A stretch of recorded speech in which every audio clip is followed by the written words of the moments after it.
Hey, what's going on, guys? First off, I want to address a few messages that I've gotten from subscribers that have watched this episode before I did.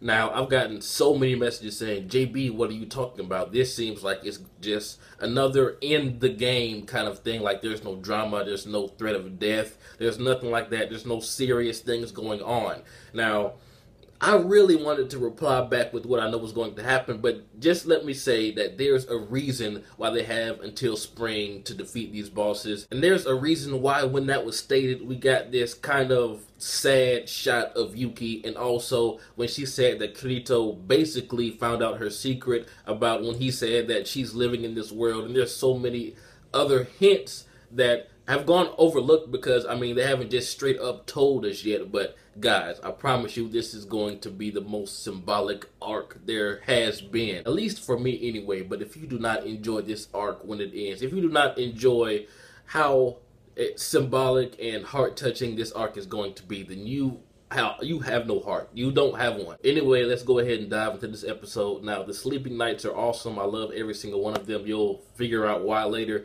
But their main goal is to defeat these bosses so their name can be on this wall. And if they're in multiple parties, only the leader's name is on there, and they want each of their names to be on there. And there's a very good reason why. Man, I cannot believe this arc is getting animated. It's just so delicious. But anyway, that's why Zekken or Yuuki was out there fighting all of those people, because she wanted to find a strong seventh person. And I like how when Asuna asks, what about my hubby? She's like, nah, he knows my secret, and I don't want anyone fighting for me if they know it. And we're going to go into detail in that in the next few episodes, hopefully. But Asuna's mom is a bitch. I mean, I understand where she's coming from, but being late to dinner when it's only you two at dinner anyway, so it seemed from the last episode. Maybe it's one of those dinners when she's trying to hook her up with some rich asshole kid or something, but she did not have to pull the plug like that. But like I said, I can kind of understand where she's coming from, wanting her daughter to not be caught up in video games, because that is good parenting. But how she's going about it is really, really bitch-like, because I mean,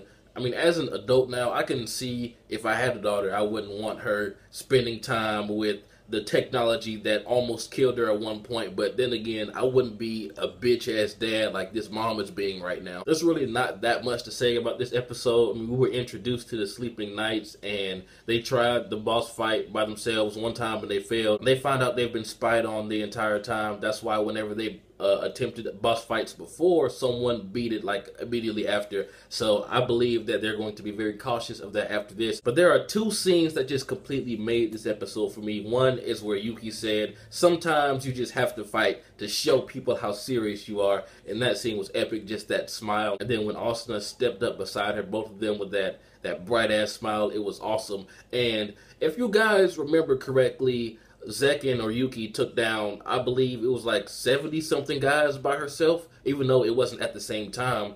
But do you really think these guys stand a chance against Yuuki and Asuna? And then the second scene that was just pure badassness was Kirito racing in front of the reinforcements saying, this area is off limits. My wife and this badass chick are about to tear some shit up. So what do you guys think? Do you think it's going to be Asuna and Yuuki versus the first half and Kirito versus the remaining, or do you think they're just going to back off because they see how serious they are? Man, some epic stuff is about to happen. But like I said, there's not that much to talk about in this episode. I mean, I could, but I'd be spoiling the hell out of you guys, so I'm not going to do that.